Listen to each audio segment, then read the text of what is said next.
¡Qué desgracia! ¿Y qué más recuerda de su padre?, preguntó uno, no muy satisfecho con el emotivo relato que había escuchado. Muy poco, respondió Arturo muy gentilmente, y sin prestar atención al horario. Dedicaba la mayor parte del día a su trabajo, y en su tiempo libre salía con sus amigos.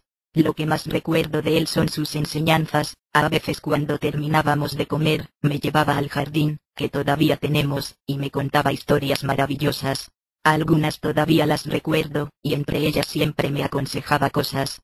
Por ejemplo, me decía que lo más importante que tiene un hombre es su trabajo, y que no hay nada comparable a algo que se obtiene con el propio esfuerzo. Recuerdo que me decía que le daba mucha tristeza tener que fabricar zapatos, cuando era joven, y él no tenía dinero para comprar siquiera un par. Así que los demás disfrutaban de su trabajo, mientras él solo podía limitarse a observarlos, como un bien imposible de obtener. Siempre me decía que la principal religión del hombre era la del trabajo, y que Dios era solo el invento de algunos ociosos para no tener que trabajar los días domingos. En su humildad me enseñó muchas cosas, y su pérdida fue verdaderamente irreemplazable para mí, ya que lo necesitaba más que nunca, y creo que nos quedaron muchas cosas por decirnos. En sus últimos días de vida me costaba mucho verlo lisiado, inmóvil, sabiendo que siempre fue tan activo, tan trabajador. Una de las últimas cosas que me dijo, antes de expirar, fue que no le temía a la muerte, ya que había tenido una vida muy feliz y tranquila, y que pensaba que debía ser así, que los viejos debían dejar el camino a los más jóvenes, para que continúen lo que comenzaron aquellos. Pero el recuerdo más vivo que tengo de mi padre es cuando lo veía trabajando en su taller, junto a sus máquinas, o en casa, ayudando a mi madre en las cosas del hogar, o cuando hablaba conmigo en el jardín. Recuerdo que me decía que en la vida uno tiene que dejar algo para los demás, aunque más no sea un recuerdo, que esa es una forma de no morir nunca, porque los muertos siguen viviendo en el corazón de quienes los amaron. El principal recuerdo material que conservo de mi padre es un cuchillo de plata que le regaló a mi madre en su cumpleaños, en el que invirtió sus pocos ahorros, y que era uno de sus objetos favoritos. Ahora lo tenemos sobre un aparador en la casa de mi madre, y a veces lo miro sin cansarme, recordando aquellos viejos tiempos. Para todos los ancianos la historia de Ramírez fue objeto de mucha atención, ya que todos se mantuvieron expectantes, esperando no olvidar ni un detalle, porque seguramente se la contarían a sus familiares y amigos.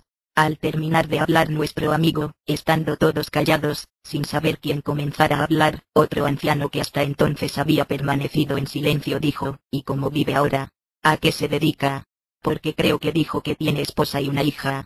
Al terminar el viejo de decir esto, a Ramírez se le llenaron los ojos de lágrimas, y tratando de disimular lo más posible su dolor, y de terminar la charla cuanto antes, se dio cuenta de que había pasado la hora de entrar al banco, por lo cual se disculpó gentilmente de los ancianos, prometiéndoles regresar en otra ocasión.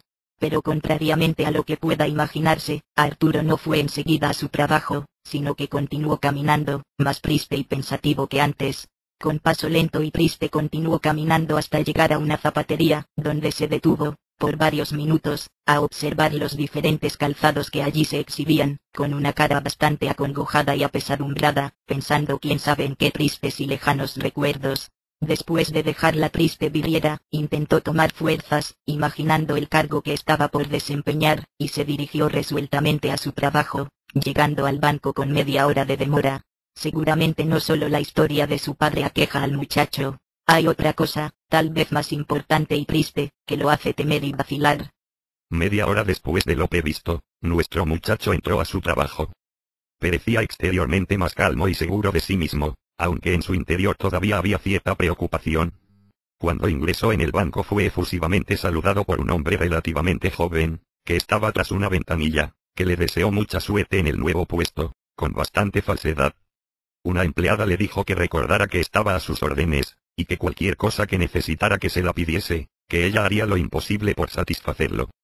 A ambos hipócritas saludos respondió Ramírez con una ingenua sonrisa, tal vez imaginando la cara que pondría Hernández al ver que su ascendido colega comenzaba retrasándose desde el primer día. En efecto, cuando llegó a su nuevo despacho, situado al fondo de un largo pasillo, Ramírez alcanzó a divisar a Hernández tras unos oscuros vidrios, que no dejaban ver hacia adentro con demasiada claridad. Solo unos metros antes de abrir la puerta que lo separaba de Hernández, el muchacho arregló velozmente su corbata mientras pensaba en alguna excusa interesante y creíble para darle a su jefe, con motivo de la tardanza. Al abrir la puerta encontró a Hernández sentado en el escritorio que hasta entonces había sido suyo. Al ver entrar a Ramírez se paró velozmente, casi con ira. «Buenos días, Ramírez», dijo el jefe, con una no disimulada ansiedad, tras lo cual le estiró su mano derecha para saludarlo. Mientras el jefe le daba a Ramírez su breve saludo, su ojo derecho se contraía permanentemente, lo que demostraba cuán nervioso estaba. Esto hizo poner más nervioso al propio Ramírez, que se quedó con su mano estirada, sin ocurrírsele ningún pretexto inteligente. Finalmente le dijo a su superior, con marcado temor: «Sepa disculpar mi retraso, señor Hernández, pero le prometo que no volverá a suceder. A partir de ahora llegaré todos los días con rigurosa puntualidad». El jefe, aunque molesto por la impuntualidad del muchacho, le contestó, con bastante parsimonia: «No se preocupe, Ramírez, a partir de ahora deberá estar ocupado en cosas importantes. Las responsabilidades que tendrá en este nuevo puesto harán que con el tiempo se convierta en el primero en llegar, y el último en irse, ya que seguramente desarrollará su tarea con el mismo tesón y entusiasmo con que ha trabajado hasta ahora». Mientras decía esto estaba entretenido en frotar su brillante calva, como si fuera un poderoso y mágico talismán. «Por eso le deseo toda la suerte que usted merece, y espero que su labor sea reconocida y gratificada a través del tiempo, como lo fue la mía». «Eso espero», contestó Ramírez, volviendo a desplegar una ingenua y melancólica sonrisa. Luego el flamante jefe se retiró del despacho, dejando solo a nuestro héroe, que de inmediato se puso a revisar algunos papeles, que al parecer estaban bastante desordenados. El escritorio era considerablemente más grande que el que tenía antes, con muchos papeles, carpetas, planillas y documentos de todo tipo, además de 2 teléfonos y una máquina de escribir. En los primeros minutos de la jornada, se dedicó a revisar y ordenar los documentos que estaban en los diferentes cajones. Después hizo unas copias a máquina y finalmente revisó los saldos de algunos clientes, pero al poco tiempo comenzaron a presentarse los primeros inconvenientes. Clientes que hacían juicio al banco por diferentes motivos, balances que no cerraban debidamente, numerosas deudas del banco con otras empresas, quejas de algunos empleados por la existencia de cheques sin fondos, y muchos otros problemas a los que antes no estaba acostumbrado.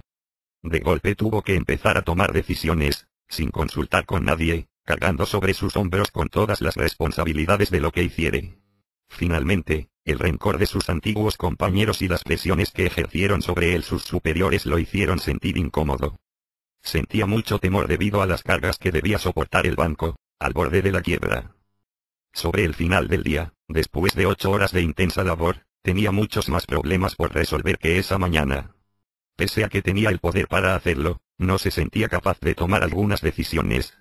Casi sobre las 4 de la tarde, cuando Ramírez estaba guardando los papeles hasta el día siguiente, llegó a su despacho Hernández, que con un paternal y algo hipócrita afecto palmeó la espalda de nuestro importante amigo. Con un tono bastante más amistoso que esa mañana, como si hablara con un viejo amigo, le preguntó cómo le había ido en su primer día como subjefe. Entonces nuestro amigo le hizo un pequeño resumen de lo que había hecho durante el día, poniendo especial énfasis en las deudas que afronta el banco y los numerosos juicios que quedan por resolver. Le dijo además que necesitaría ayuda para afrontar esos problemas, porque creía no tener capacidad suficiente para tomar tantas decisiones. Hernández, en tono confidente, se acercó a nuestro amigo y le dijo al oído: «Mi querido Ramírez, yo sé que usted tiene la capacidad suficiente para tomar estas decisiones, y aún otras mayores, si llegara a ser necesario. No tenga falsa modestia, porque usted sabe tan bien como yo que es una persona muy capaz y muy inteligente. Por eso lo hemos designado para ocupar este cargo. Usted tiene toda la libertad para resolver los problemas que le competen. No se deje presionar, ya que estamos en un periodo de crisis y al borde del abismo, después de 50 años de permanente crecimiento. En estos casos es muy fácil caer en ciertas tentaciones. Le diré una cosa». Al decir esto se acercó más a nuestro amigo, como si fuera su confesor, y con una voz más de amigo que de jefe le dijo: «Estamos en un gran naufragio. Le recomiendo que en vez de buscar salvavidas solo agarre el suyo y aprenda a nadar». Como nuestro muchacho lo miraba atónito, sin poder creer lo que su jefe le decía, se lo expresó más claramente: «No vale la pena sacar el agua a baldazos para salvar el barco. Saque provecho de su cargo lo más que pueda y no se esfuerce demasiado. Sería echar lágrimas al río. Solo piense que antes que usted hay otras personas que se beneficiarán con el naufragio. Haga lo posible por no morir ahogado. Usted es inteligente y merece mi confianza, por eso le hablé de este modo. Cuando terminó Hernández su corrupto discurso, nuestro amigo no sabía qué decir, qué hacer ni qué pensar. El sentido de la moral y del trabajo que heredó de su padre estaba ahora en el suelo, hecho trizas. Por un lado se sentía contento por la amistad y la confianza con que lo había tratado Hernández, pero sentía también tristeza al oír esas palabras en boca de su propio jefe. Tal vez en ese momento hiciera una comparación entre la dignidad y la honra con la que había siempre trabajado y vivido su padre, y su situación actual, en la que le recomiendan aprender a nadar para salvarse del naufragio. Quizás también haya pensado en el modo en que su padre luchó toda su vida para que su hijo tuviera un trabajo digno y no pasara necesidades. Todas estas cosas seguramente frustraron e incomodaron a Ramírez, que al cabo de un rato agradeció a Hernández sus francas palabras, diciéndole que tendría en cuenta todo lo que le dijo. Hernández le respondió fríamente, mañana deberá hablar con el gerente general. Hoy no pudo llamarlo pero quiere saludarlo. Trate de ser cordial, y no hable más de lo que debe. Si actúa con discreción seguramente él lo sabrá reconocer.